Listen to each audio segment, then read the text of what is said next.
Olá, queridos irmãos, bem-vindos para mais um dia aqui da nossa semana especial de oração. Eu espero que de fato esteja sendo uma semana proveitosa, uma semana abençoada para todos. Estamos aqui aprofundando as profecias e entendendo o tempo em que vivemos. Cristo está às portas. Hoje teremos mais um tema desafiador. Eu sinceramente peço as vossas orações porque falar deste assunto não é fácil. Pedi também ontem, no final da nossa palestra, para orarmos por aquele vídeo do tema passado, para que a YouTube não delete ele. É um vídeo muito importante para nós e falar de coisas muito profundas, coisas que nós não vemos assim de forma aparente, são coisas escondidas. Hoje nós vamos ter mais um tema semelhante. Por isso, vamos pedir a direção divina a fim de nos guiar nesse tema de muita importância para os nossos dias. Vamos orar? Querido Deus, querido Pai, louvado seja o seu nome nesta hora da noite, pelo dom da vida, pela proteção e por nos trazer de volta para mais um dia da nossa semana especial de oração. Obrigado, Pai. Obrigado porque Cristo logo voltará. Obrigado porque tudo logo vai acabar. Brevemente estaremos no novo céu e na nova terra. Pai, encoraja-nos a pregarmos esta mensagem e encoraja-me pessoalmente a dar esta mensagem com toda a convicção, seriedade, a fim de transmitir com fidelidade aquela que é a sua vontade. Em nome de Jesus, oramos. Amém. Amém. O título para a nossa palestra de hoje é O Braço Direito do Papado.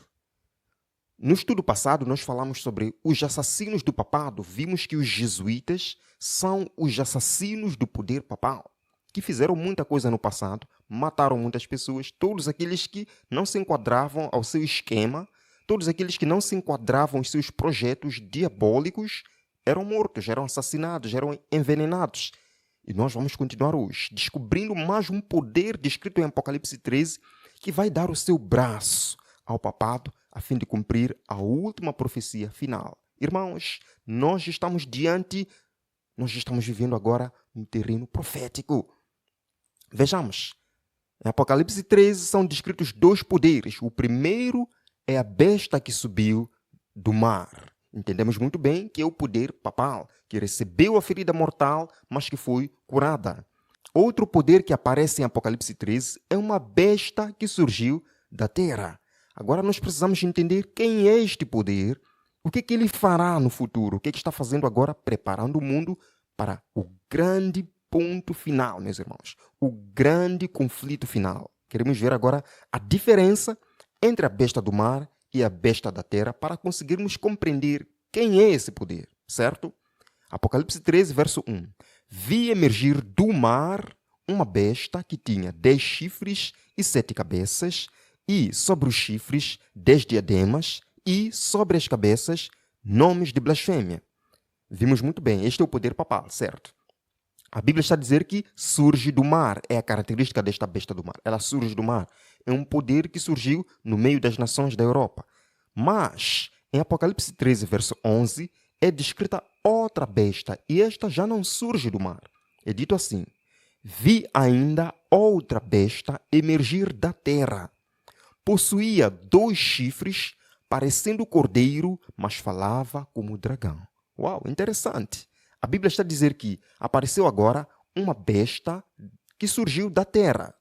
Ora, irmãos, vamos entender. Se o mar representa um povo de nações, uma besta que surgiu do mar é um reino que surgiu no meio das nações, certo? Agora, uma besta que surgiu da terra é um profundo contraste. Está nos dizendo que é um reino que não surgiu numa região populosa, mas surgiu numa região deserta, numa região pouco habitada. Está compreendendo? Aqui está a diferença. A besta do mar surge do mar, a besta da terra surge da terra. E ainda mais um detalhe que diferencia essas duas bestas é o seguinte: a besta do mar tem 7 cabeças, 10 chifres, e nas cabeças 10 diademas, 10 coroas. Significa que é um poder monárquico, é um poder de reis papais. Mas sobre a besta da terra, a Bíblia nos diz que possui 2 chifres, mas sem coroas. Então, a besta da terra não é um poder monárquico, não é um poder de reis. Então, é uma nação que surge longe das terras populosas da Europa, África e Ásia, e que é um poder monárquico. Afinal de contas, não tinha coroas sobre as cabeças. A quem representa então esta besta da terra, meus irmãos? É interessante que o versículo 11 de Apocalipse 13 aparece logo depois do versículo 10, mas isso é óbvio. Mas o que é que diz o versículo 10? Se alguém leva para cativeiro vai. Se alguém matar a espada, necessário é que seja morto a espada. Está falando de quem aqui no versículo 10? Da besta do mar, que levou muita gente ao cativeiro, muitos cristãos ao cativeiro, mas chegou o momento em que ela própria foi levada ao cativeiro, a ferida mortal sobre ela. E diz, se alguém matar a espada, necessário é que seja morto a espada. Está falando do poder papal. Assassinou muita gente. Chegou o momento em que ela recebeu a ferida mortal, em 1798. E no verso seguinte, que é o verso 11, já nos descrevem outra besta surgindo da terra. Então, o contexto do surgimento da besta da terra é quando a besta do mar recebeu a ferida mortal. Então, estamos dizendo o seguinte, que esta besta da terra devia surgir na segunda metade do século XVIII, quando a besta do mar estivesse recebendo a ferida mortal. Percebe? Então, esta é uma nação que surge nos meados, na segunda metade do século XVIII, longe da Europa, da África e da Ásia, e que também é um poder democrático, não monárquico. Por volta de 1776, meus irmãos, as colônias da América tinham se unido e travaram a guerra revolucionária, separando-se da Europa, lá na América. Então estamos compreendendo, meus irmãos, que quando Jesus Cristo mostra para João, nessa visão, uma besta que surgiu da terra, está falando, meus irmãos, claramente, a história nos comprova isso, está falando do poder dos Estados Unidos da América. Um poder que surgiu longe das terras populosas da Europa, África e Ásia, e que também é um poder democrático, não é um poder monárquico. Estamos compreendendo? Então, a besta da terra representa inequivocamente os Estados Unidos da América. É interessante que muitos cristãos que estavam sendo perseguidos lá na Europa pelo poder papal refugiaram-se nesta jovem nação, Estados Unidos da América. Veja o que diz Apocalipse 12, começando do verso 15 e também o verso 16. Então a serpente arrojou da sua boca atrás da mulher água como um rio, a fim de fazer com que a mulher fosse arrebatada pelo rio. Aqui encontramos simbolismos proféticos. Está dizendo que a serpente, que é o dragão, Satanás, arrojou da sua boca atrás da mulher, atrás da igreja, água como um rio, ou seja, povos e nações perseguindo a igreja. Mas o verso 16 diz, a terra, porém, socorreu a mulher, e a terra abriu a boca e engoliu o rio que o dragão tinha arrojado da sua boca. O que significa isso? Que a terra, a besta da terra descrita lá em Apocalipse 13, verso 11, socorreu a mulher, socorreu a igreja que estava sendo perseguida. Os Estados Unidos, meus irmãos, foram o berço da liberdade religiosa. Foi o lugar onde o protestantismo encontrou um terreno fértil para poder crescer, porque lá na Europa havia uma grande perseguição. Mais uma vez vamos ler Apocalipse 13, verso 11, esta parte. Possuía 2 chifres, parecendo cordeiro, mas falava como dragão. Uau! Encontramos um ponto interessante aqui. A Bíblia está a dizer que os Estados Unidos da América possuem 2 chifres. Esses 2 chifres representam os princípios fundamentais da República Americana, a liberdade civil e a liberdade religiosa. É um Estado sem rei e uma igreja sem papa. Mas diz aqui, parecendo cordeiro, mas falava como dragão. Então alguma coisa interessante existe nesta profecia. Quem é o cordeiro em profecia? O cordeiro é Cristo. A Bíblia está a dizer que esta nação parece Cristo, parece cordeiro, mas fala como dragão. E quem é dragão? É Satanás. Parece Cristo, mas fala como Satanás. Alguma coisa interessante tem nessa profecia. Nós vemos que os pioneiros americanos, eles não queriam nada com o poder papal. Não queriam o Papa na América de jeito nenhum. Isso é um profundo contraste com aquilo que estamos vendo hoje, meus irmãos. Os pioneiros americanos não queriam nada com o poder papal, detestavam, odiavam. Nós vemos que em 1852, o Papa Pio IX enviou um bloco de granito para ser colocado no monumento a Washington, que estava sendo construído nesse ano. Ele trouxe como presente um bloco de granito para colocar naquele monumento. O povo americano protestou. Pegou aquele bloco de granito, foi lançar nas águas do rio Potomac, dizendo: nós não queremos o Papa na América, nós não queremos saber deste poder papal perseguidor. A América, meus irmãos, foi o berço da liberdade religiosa, onde o protestantismo cresceu e encontrou um terreno fértil. Na primeira emenda da Constituição americana, nos é dito o seguinte: o Congresso não fará nenhuma lei concernente ao estabelecimento de uma religião ou proibindo o livre exercício dela. Esta é a primeira emenda da Constituição americana, que difere muito dos princípios papais. Porque está dizendo aqui que o Congresso americano nunca faria nenhuma lei obrigando as pessoas a aderirem a um tipo de religião ou proibindo as pessoas a praticar um tipo de religião, o que diferia dos princípios lá papais. Por isso que a Bíblia diz que parece cordeiro, parece uma nação cristã, defende princípios bíblicos, princípios cristãos. E no artigo 6 desta mesma emenda é dito o seguinte: nunca nenhum texto religioso será requerido como qualificação para qualquer cargo de confiança ou público nos Estados Unidos. Então, é uma nação que parece cordeiro, mansa, parece cordeiro, mas a Bíblia diz que fala como dragão. Por quê? Porque, meus irmãos, embora esses líderes pioneiros da América defendessem o cristianismo, aceitassem o cristianismo, eles não eram cristãos. Eles não eram cristãos, meus irmãos. Vemos aqui, Jim Walker, na sua revista, diz o seguinte: eles, os líderes pioneiros da América, eram fortemente guiados pelas ideias do grande iluminismo da Europa. Líderes do pensamento iluminista, tais como John Locke, Rousseau, Voltaire, influenciaram grandemente nossos fundadores. Eles raramente praticavam o que hoje nós podemos chamar de ortodoxia cristã. Está vendo?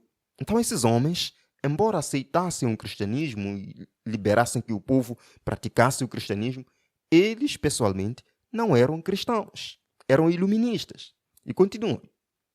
Embora eles defendessem o livre exercício de qualquer religião, eles entendiam os perigos da religião. A maioria deles cria no deísmo e muitos frequentavam o quê? Lojas maçônicas. Falamos disso no estudo passado. Então estes homens, embora permitissem o cristianismo e outras religiões na América, eles não eram cristãos. Eles eram maçons. A maior parte desses líderes eram maçons. Nós entendemos que a maçonaria provém dos Cavaleiros Templários. Os Cavaleiros Templários provêm de Roma. Entendemos muito bem que Adam Weishaupt, ele uniu muito bem os Illuminati com a maçonaria, levando tudo de volta para os jesuítas de Roma. Por isso que a Bíblia diz que parece cordeiro, mas fala como dragão. Mais cedo ou mais tarde, esta nação vai agir como Satanás, como dragão, imitando os princípios papais. No Tratado de Trípoli, artigo 11, de 4 de novembro de 1776, que foi aprovado pelo Senado em 7 de junho de 1797, é dito o seguinte: o governo dos Estados Unidos da América não está, em nenhum sentido, fundado na religião cristã. Mas isso é interessante. Eles mesmos estão dizendo que nós não somos cristãos. Por isso que a Bíblia diz que parece cordeiro, mas fala como dragão. Parece cristã, mas não é cristã. Mais cedo ou mais tarde vai seguir os princípios papais. Muitos líderes pioneiros da América, meus irmãos, eram maçons. Eram maçons. A lista é grande. Eu vou colocar aqui apenas alguns nomes que talvez você possa conhecer. O próprio George Washington era maçom. Benjamin Franklin era maçom. Thomas Jefferson era maçom. Ele que disse que não queria os jesuítas na América, ele próprio era maçom. James Monroe, Franklin Roosevelt, e a lista continua, meus irmãos. Até os nossos dias, a maior parte dos líderes americanos, dos governadores americanos, são maçons. Na mesma revista, Jim Walker cita as palavras do Dr. Priestley, dizendo o seguinte, preste bem atenção. É para se lamentar que um homem como Franklin, um bom caráter, Franklin Roosevelt era um dos presidentes da América. Ele diz que é para se lamentar que um homem como Franklin, um bom caráter e de uma grande influência, tivesse sido um descrente no cristianismo e tenha feito tanto no sentido de tornar os outros também incrédulos. Percebeu? Parece cordeiro, mas fala como dragão. A maior parte desses homens, meus irmãos, pertencia ao clube dos homens sábios, a irmandade secreta conhecida como o Illuminati. Claramente, a maçonaria, o Illuminati.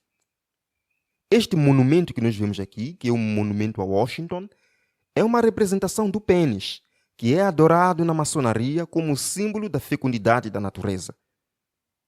Percebe? Eles também têm símbolos, assim como Roma tem símbolos lá no Vaticano. Na América também existem muitos. Eles adoram a Lúcifer também. Vemos aqui, esta estátua da liberdade em Nova York é uma homenagem à deusa da razão, a dama do iluminismo. São iluministas.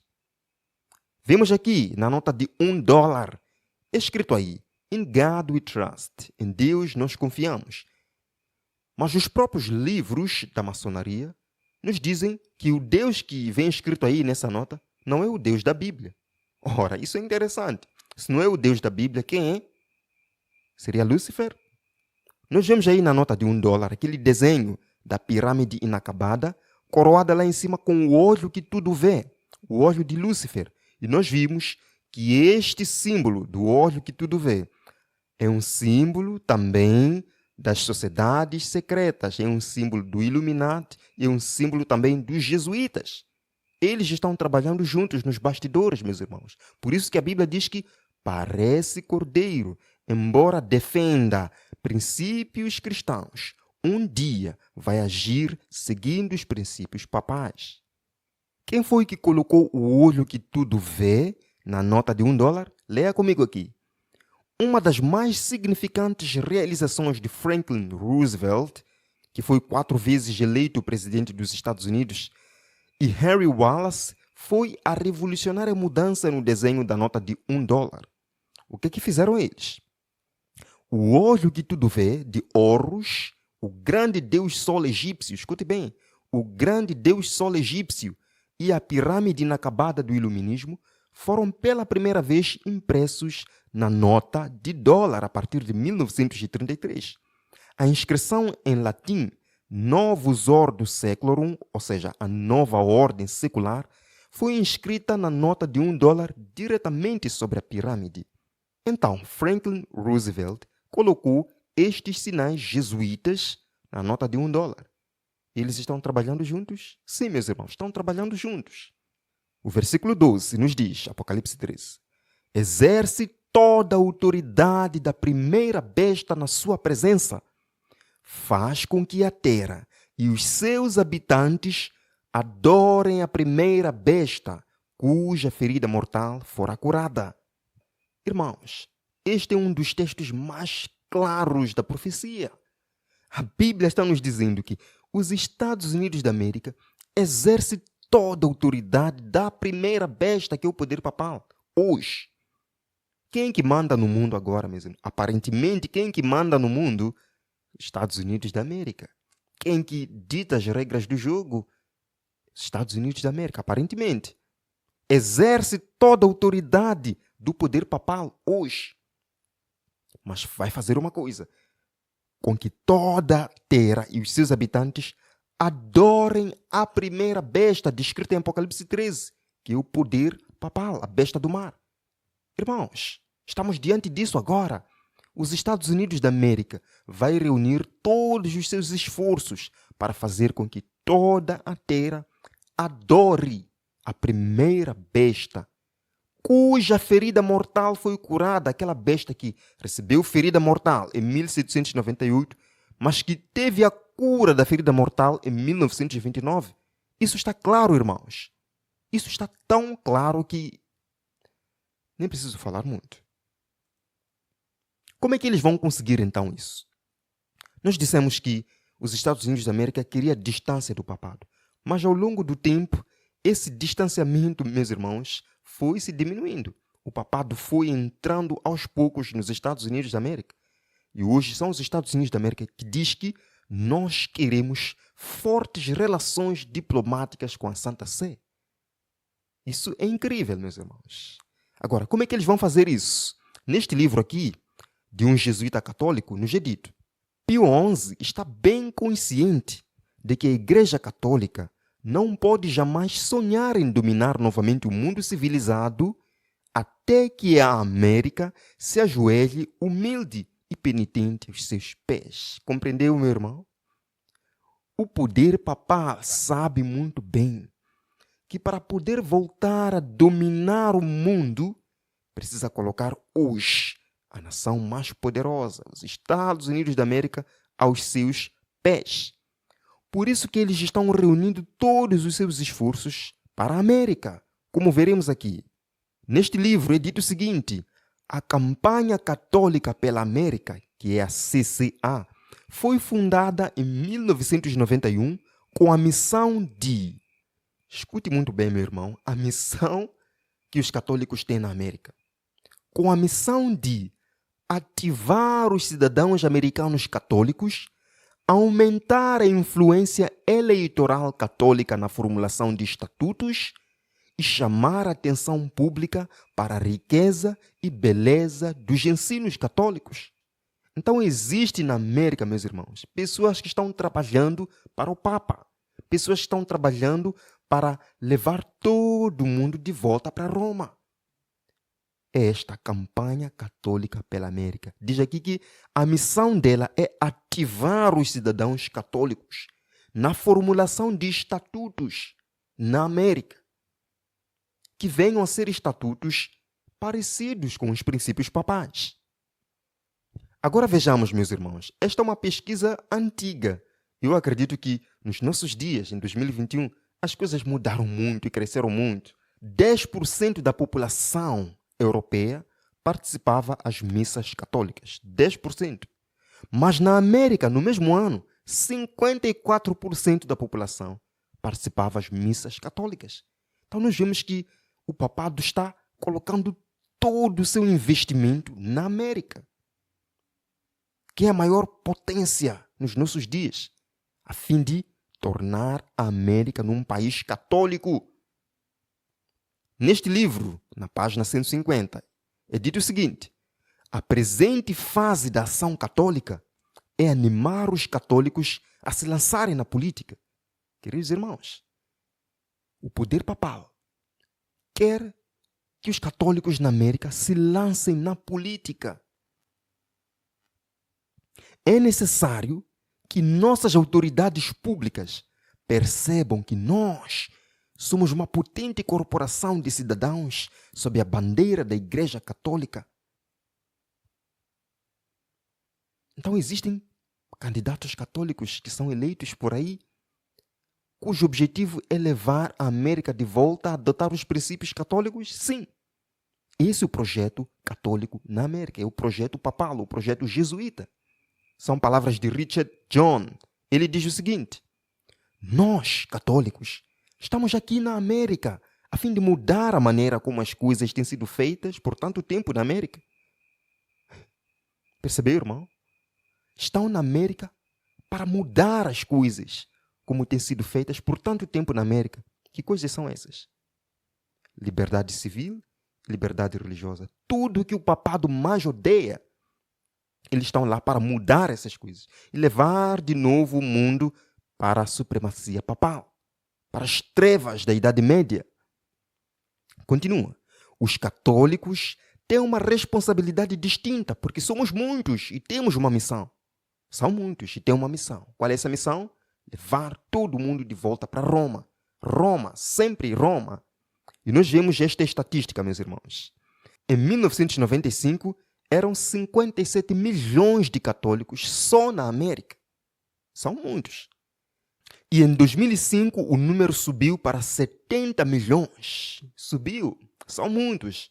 Mas agora eu vos digo, hoje, 2021, o número de católicos na América do Norte chega a aproximadamente 162 milhões de membros.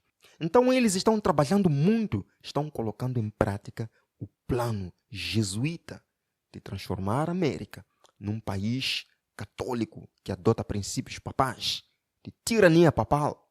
Por isso que a Bíblia diz que essa segunda besta parece cordeiro, mas fala como dragão. Mais cedo ou mais tarde vai adotar princípios papais. São palavras agora de Thomas Melody, que foi embaixador do Vaticano de 1989 a 1993. Ele nos diz algumas palavras interessantes.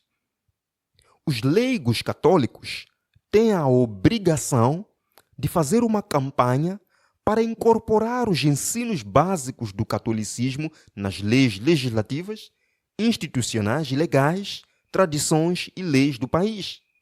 Que é isso, irmãos? Os leigos católicos, políticos, têm a obrigação de colocar os princípios católicos nas leis do país. E continua aqui. Os membros deverão ser ativos no processo eleitoral, nos níveis locais, estaduais e federais. Então eles estão se lançando fortemente na política, meus irmãos, escolhendo líderes, presidentes, governadores católicos que venham apoiar os princípios papais, que venham apoiar os projetos jesuítas, os projetos papais. Continua aqui. A influência deles deveria ser no sentido de influenciar as leis públicas de forma que estejam o mais próximo possível do que? Dos ensinamentos católicos. Queridos irmãos, se isso não nos chama atenção, eu não posso fazer mais nada, meus irmãos. Nós estamos vendo aqui que o que os líderes políticos católicos querem na América é transformar as leis da América, que sempre defenderam a liberdade religiosa, que se tornem parecidos aos princípios católicos. É o que eles estão dizendo aqui, meus irmãos. E o mais incrível é que em 2005, por exemplo, isso está acontecendo todos os anos. Em 2005, dos 535 membros do Congresso americano, 150 eram católicos romanos, sendo 91 democratas e 59 republicanos. São todos católicos, têm o mesmo propósito. Vão lá no Congresso para inventar um tipo de debate, mas o objetivo que eles têm é único: levar a América de volta aos princípios papais. Na grande enciclopédia do Papa Leão XIII, na página 132, é dito o seguinte: antes de tudo, é dever de todos os católicos dignos do nome e ansiosos para serem conhecidos como os mais amorosos filhos da Igreja, empenharem-se em trazer de volta toda a sociedade civil ao modelo e à forma de cristianismo que nós representamos.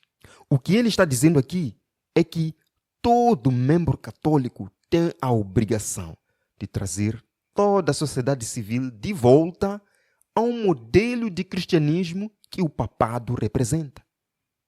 Muitas coisas aconteceram ao longo do tempo, meus irmãos. Não vamos poder detalhar tudo aqui, porque não temos muito tempo. Mas nós vemos que, por exemplo, em 2008, o Papa Bento XVI foi recebido lá nos Estados Unidos por George Bush, que de fato é um maçom jesuíta.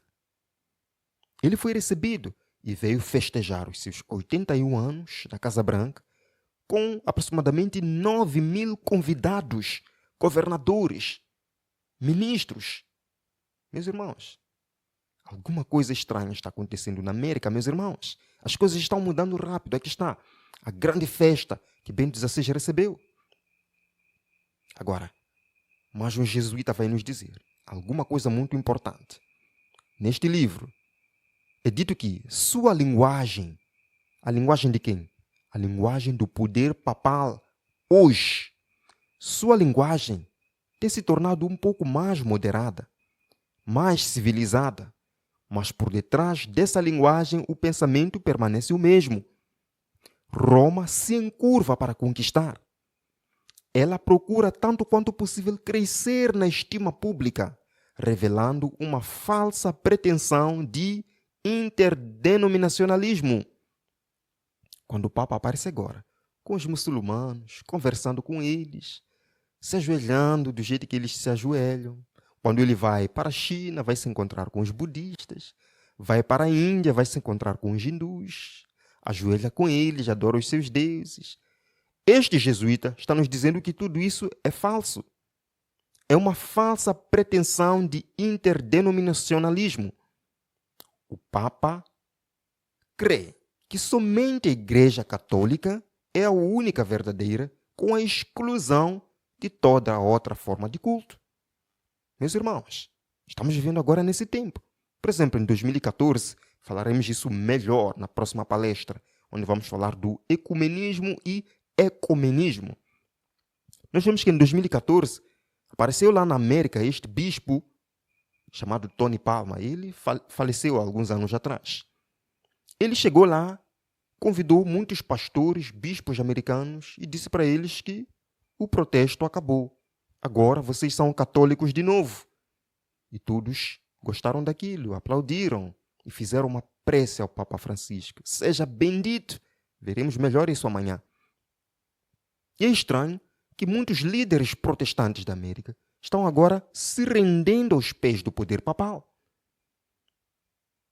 Eles foram ter com o Papa, buscando conselhos para resolver muitos problemas da sociedade. Outro evento que aconteceu, o evento Together, que reuniu milhares de pessoas, cristãos, filhos de Deus que amam a Jesus, mas que estão sendo enganadas por esse poder que quer dominar o mundo.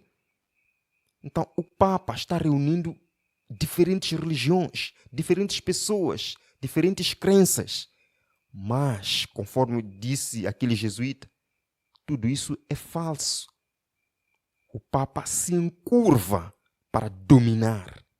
Ele cresce na estima pública, revelando uma falsa pretensão de interdenominacionalismo. Tudo isso para poder dominar essas pessoas, dominar essas religiões. Quando chegar o momento decisivo, e eu vos digo que está perto, ele vai ser colocado como o líder supremo da cristandade, recuperando assim a supremacia perdida. Apocalipse 13, verso 14. Seduz os que habitam sobre a terra, por causa dos sinais que lhe foi dado executar diante da besta, dizendo aos que habitam sobre a terra que façam uma imagem à besta. Qual besta? Aquela que, ferida a espada, sobreviveu. Os Estados Unidos da América seduzem os que habitam sobre a terra para que façam uma imagem à besta, meus irmãos. E esta sedução nós estamos vendo em todo momento, meus irmãos. Em todo momento. Os Estados Unidos da América agora é quem promove o papado no mundo, dizendo aos que habitam sobre a terra que façam uma imagem à besta. O que é então imagem à besta que os Estados Unidos da América vão promover? Imagem da besta, meus irmãos, é um conjunto de princípios e ações que os Estados Unidos da América vão adotar, imitando os princípios papais, que as igrejas unidas na América vão adotar, imitando os princípios católicos romanos. Isso chama-se imagem da besta. Quais são esses princípios, meus irmãos? Vamos ver agora alguns princípios papais que nortearam a conduta papal durante os tempos passados e que os Estados Unidos da América vai adotar como sendo a imagem da besta. Vejamos alguns. Primeiro princípio: ninguém é livre para seguir e professar aquela religião que, guiado pela luz da razão, ele deve considerar verdadeira. Primeiro princípio. Vai chegar o momento. Você não é livre para seguir uma religião que, guiado pela razão, você considera verdadeira. Esse é um princípio papal que vai ser adotado na América. Segundo princípio. Nenhum indivíduo fora da Igreja Católica tem qualquer esperança de salvação. E você pode me perguntar, mas como é que isso vai acontecer? Isso vai acontecer, meus irmãos. Vai acontecer sim. Terceiro princípio. A Igreja não pode ser separada do Estado, nem o Estado da Igreja. E este é um ponto muito interessante, meus irmãos. E eu vos digo que este princípio, os Estados Unidos da América não vai adotar. Já adotou. Isso aconteceu no governo de Donald Trump. Ele uniu a Igreja e o Estado. Isso é muito interessante, meus irmãos. Quarto princípio. No tempo presente, é ainda mantida a convicção de que a religião católica deve ser mantida como a única religião do Estado, com a exclusão de todas as outras formas de culto. Quinto princípio. A Igreja tem o direito de usar a força e fruir o poder temporal, direta ou indiretamente. Este é um princípio papal que vai ser imitado pelos Estados Unidos da América, que vai ser imitado pelas igrejas protestantes na América. Vão se apoiar ao poder civil para perseguir os dissidentes, aqueles que não se enquadram aos seus projetos ecumênicos.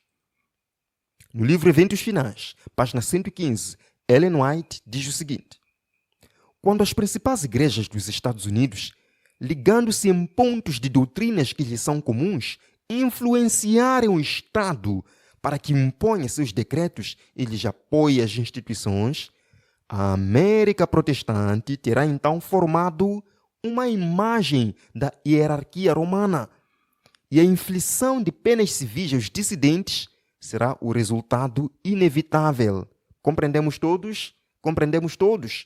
As igrejas da América unidas vão pressionar os governos a adotar os princípios papais, e todos aqueles que vão recusar seguir esses princípios serão tratados como dissidentes e sofrerão as penas civis.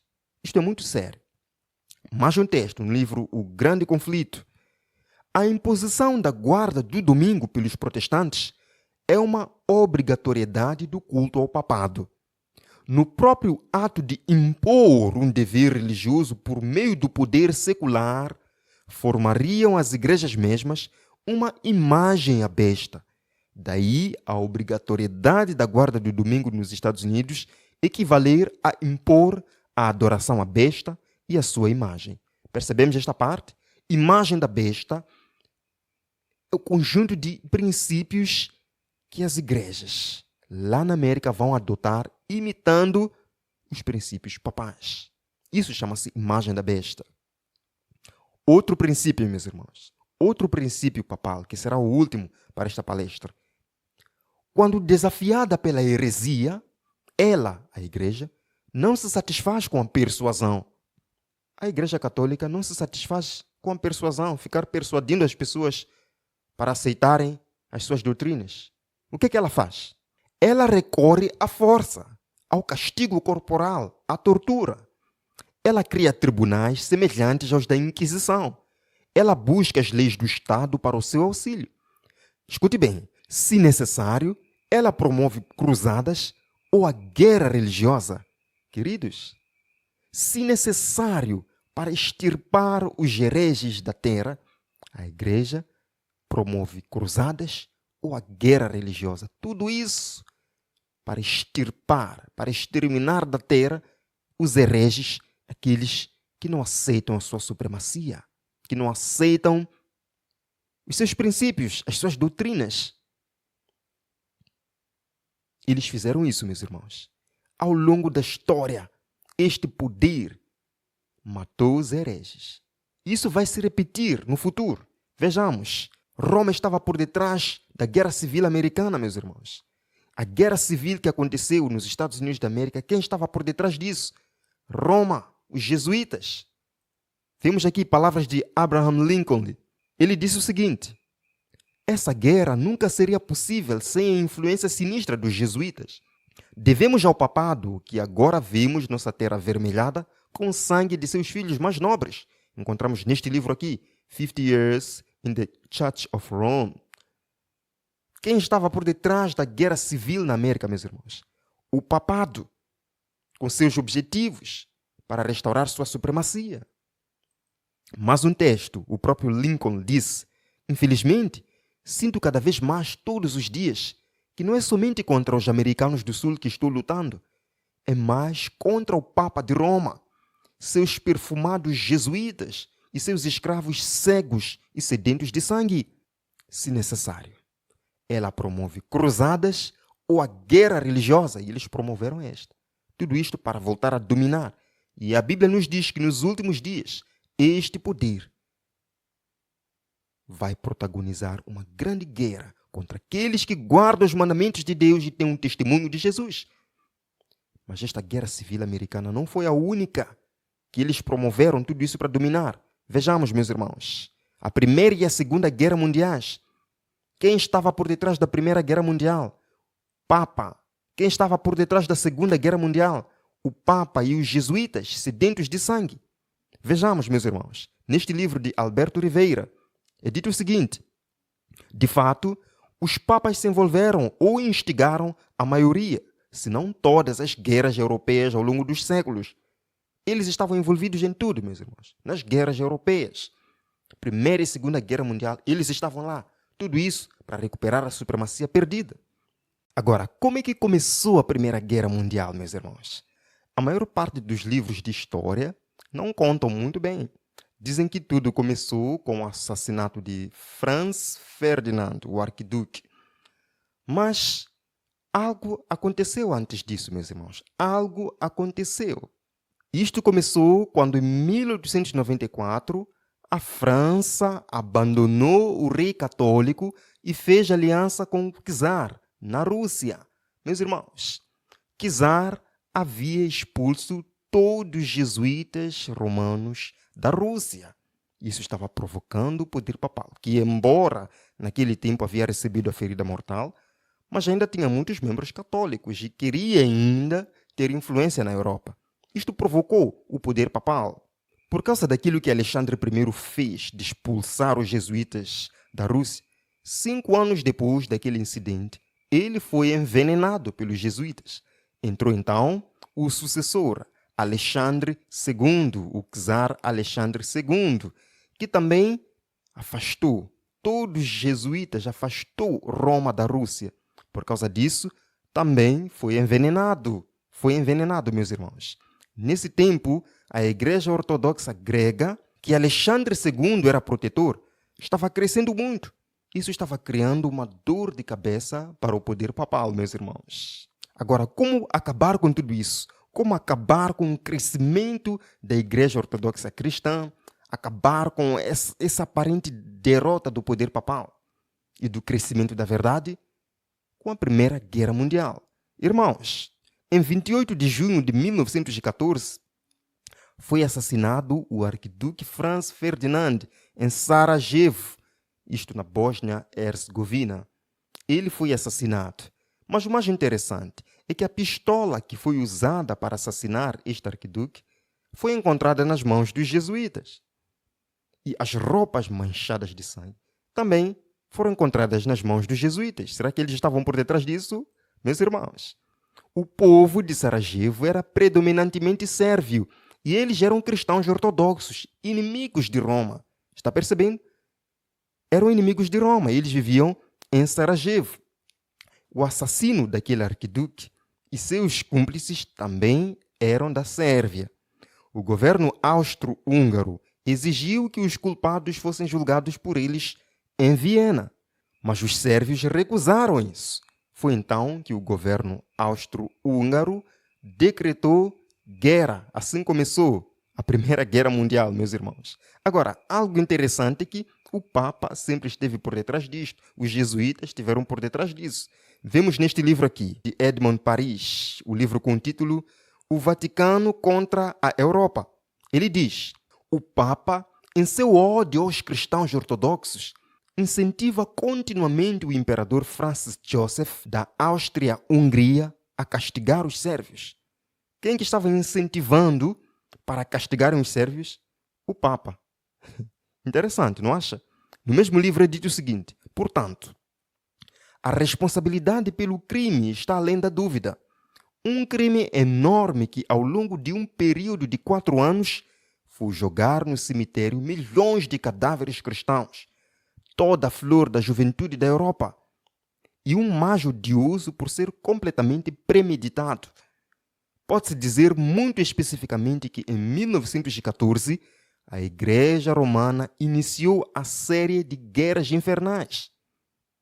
A história está nos dizendo, meus irmãos, pesquisadores estão nos dizendo, que quem estava por detrás da Primeira Guerra Mundial foi o poder papal. E agora, a Segunda Guerra Mundial, será que eles estiveram presentes? Estiveram, meus irmãos. E mais forte ainda, Benito Mussolini foi o principal agente da Segunda Guerra Mundial. E Benito Mussolini era católico.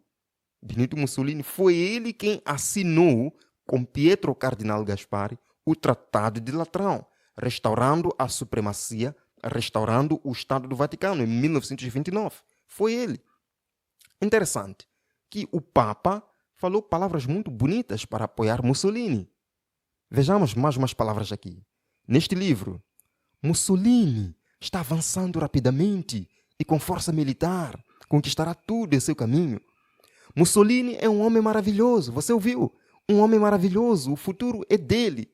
São palavras do Papa, falando de Mussolini, um homem que matou muitas pessoas, inocentes. Meus irmãos, este ex-padre jesuíta, Alberto Rivera, nos diz o seguinte neste livro: o Papa esteve tanto na Segunda Guerra Mundial quanto Hitler e o católico Mussolini, e, portanto, igualmente culpado do assassinato de 6 milhões de judeus. Ele participou ativamente, meus irmãos, da Segunda Guerra Mundial. Tudo isso para restaurar a supremacia que perdeu. Meus irmãos, se necessário, a Igreja vai usar cruzadas e a guerra religiosa para implantar o seu domínio mundial. Quem foi Hitler, meus irmãos? Adolf Hitler. Encontramos neste livro A História Secreta dos Jesuítas. Na página 176 é dito: Adolf Hitler era aluno da escola de Lambach e cantou entre os meninos do coro na abadia do mesmo nome. Ele descobriu a suástica lá. Suástica é aquele sinal nazita. Aquele sinal nazita que, de fato, é um sinal jesuíta. Você vai encontrar esse sinal em muitas igrejas católicas, principalmente na igreja de Jesus, que é a principal igreja dos jesuítas em Roma. Ele descobriu a suástica lá, pois era sinal heráldico do padre Hagen, o administrador da abadia, percebeu?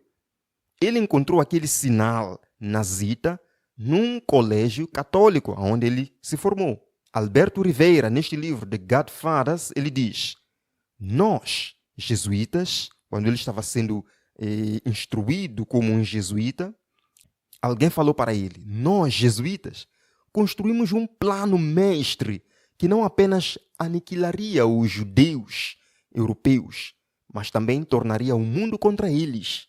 Meus irmãos, instruímos alguns judeus leais ao Papa a escreverem um documento chamado Protocolo de Sião. Os jesuítas, meus irmãos, pegaram alguns judeus, obrigaram a eles, instruíram a eles a escrever o livro Protocolo de Sião, falando sobre tramas financeiros no mundo e um projeto para dominar o mundo financeiro.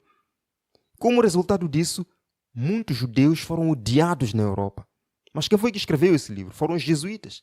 Não é o plano dos judeus, é o plano dos jesuítas de dominar o mundo, controlar as finanças mundiais. Meus irmãos, por causa disso, Hitler massacrou muitos cristãos, o famoso Holocausto, meus irmãos. Não só, mas na Jugoslávia, meus irmãos, 70 mil dos 80 mil judeus foram mortos. Dos 900 mil cristãos ortodoxos gregos que viviam na Jugoslávia, 200 mil foram forçosamente convertidos ao catolicismo. Outros foram torturados e queimados. Se necessário for, este poder vai promover cruzadas e a guerra religiosa. Estamos vendo aqui. Na Sérvia, meus irmãos, o padre Ambrosis Novak, ele disse: vocês sérvios estão condenados à morte e só podem escapar dessa sentença aceitando o quê? aceitando o catolicismo. Meus irmãos, aceitando o catolicismo, este poder não mudou. Quando nós vemos aí o Papa falando palavras bonitas em prol da paz mundial, meus irmãos, este poder não mudou. É o mesmo poder que dominou o mundo. É o mesmo poder que, mesmo depois da cura da ferida mortal, nos nossos dias, na atualidade, fez essas coisas disfarçado e fará no futuro. E muita gente diz que não, isso não vai acontecer, isso é invenção de Ellen White. Meus irmãos, abramos o olho. A Segunda Guerra Mundial terminou, meus irmãos, com a implantação da Organização das Nações Unidas. E nós vimos muito bem no estudo passado que este é um projeto jesuíta. A Organização das Nações Unidas é um projeto jesuíta. Quem que está por detrás disto é o Bispo de Roma, é o Papa. Vejamos as palavras do ex-secretário-geral das Nações Unidas.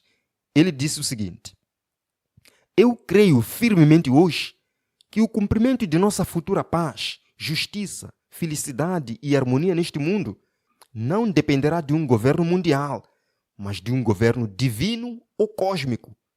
Meus queridos irmãos, será que ele foi treinado pelos jesuítas? E continua: meu grande sonho é conseguir uma grande aliança entre todas as grandes religiões e as Nações Unidas. Queridos irmãos, estes homens estão trabalhando duramente através da ONU. E ele está dizendo aqui que o seu grande sonho é conseguir uma grande união entre as grandes religiões do mundo e as Nações Unidas. Não é o que estamos vendo hoje nesse projeto da COP26? Não é o que estamos vendo hoje, meus irmãos? Quem que está por detrás disso? Roma. Irmãos, vamos despertar.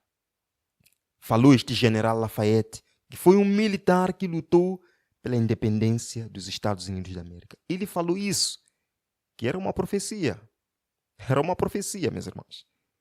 Em minha opinião, se a liberdade dos Estados Unidos da América for destruída, isto se dará pela sutileza dos padres jesuítas católicos romanos, vistos serem os mais astutos e perigosos inimigos da liberdade civil e religiosa.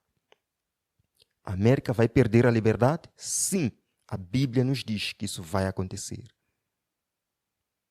Quem vai incentivar? Quem vai trazer essa perda da liberdade religiosa? Os jesuítas, inimigos da liberdade civil e religiosa. Meus irmãos, cardeal argentino Jorge Mário Bergoglio é o novo Papa jesuíta, Papa Francisco. Ele é um jesuíta.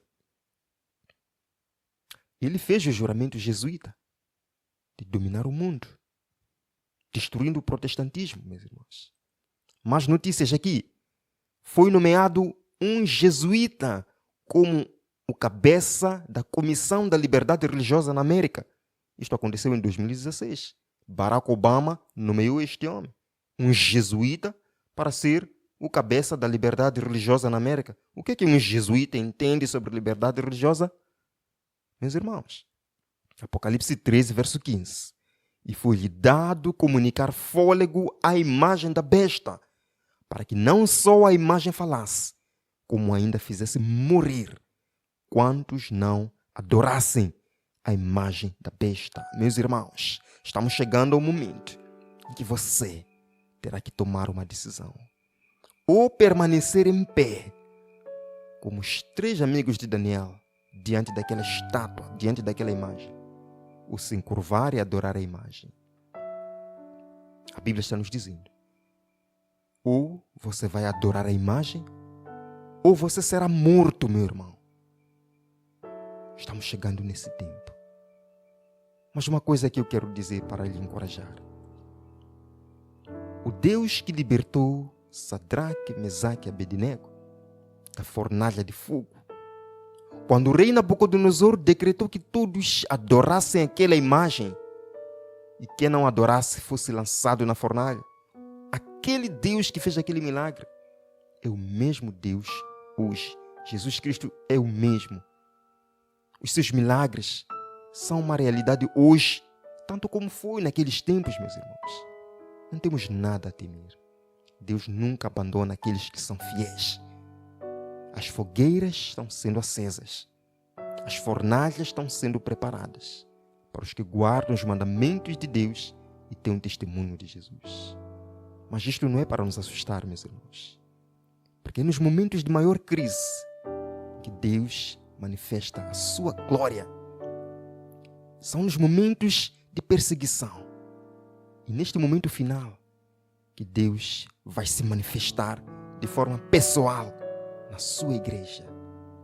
Estamos preparados, irmãos? Não para morrer, mas para ver a glória de Deus, a mão poderosa de Deus. Você entrando na fornalha e vendo Cristo ao seu lado. Os homens admirando, não lançamos 3 na fornalha. Estou vendo mais um. É Cristo. Cristo promete estar contigo dentro da fornalha. Cristo promete estar contigo em todos os lugares. Ele diz em Isaías: quando passares pelas águas, eu estarei contigo. Quando passares pelo fogo, não te queimarás, nem a chama arderá em ti. Porque eu sou contigo, sou o teu Salvador. Não temos nada a temer, meus irmãos. Não temos nada a temer este poder. Porque Jesus Cristo é o Rei dos Reis, o Senhor dos Senhores. Ele vencerá esta grande batalha. Abra o seu coração, meu irmão. Abra o seu coração para Jesus. É tempo de você se entregar a Ele. Obter uma experiência confiante como Daniel, que foi parar na cova dos leões. Tudo pela fé e ele venceu. Mas se a gente não tem fé em Jesus, se a gente não tem uma experiência profunda com Ele, meus irmãos, nós iremos vacilar. Este é um momento de oração, é um momento de meditação, é um momento de entrega total. Está você se entregando a Cristo de coração? Está você se preparando para este grande ataque que o inimigo aqui está trazendo nestes dias? É um momento de entrega, meus irmãos. É um momento de sermos cristãos genuínos, de termos uma experiência genuína com Cristo, deixarmos de lado a hipocrisia, a falsidade, porque o tempo que vem, os verdadeiros serão revelados. Vamos orar? Querido Senhor, muito obrigado por nos mostrar ao longo deste estudo que, embora Satanás queira governar este mundo, no final de tudo, Pai, Tu és vencedor. E nesta semana de oração estamos aprendendo isso, Pai. Que você é vencedor neste grande conflito. E se você é vencedor, nós somos mais do que vencedores. Pai, dá-nos uma experiência profunda contigo, Senhor. Ajuda-nos a termos coragem de descermos a fornalha, confiando, Senhor, no Teu poder. Ajuda-nos, Pai, a descermos a cova dos leões, confiando no Seu poder.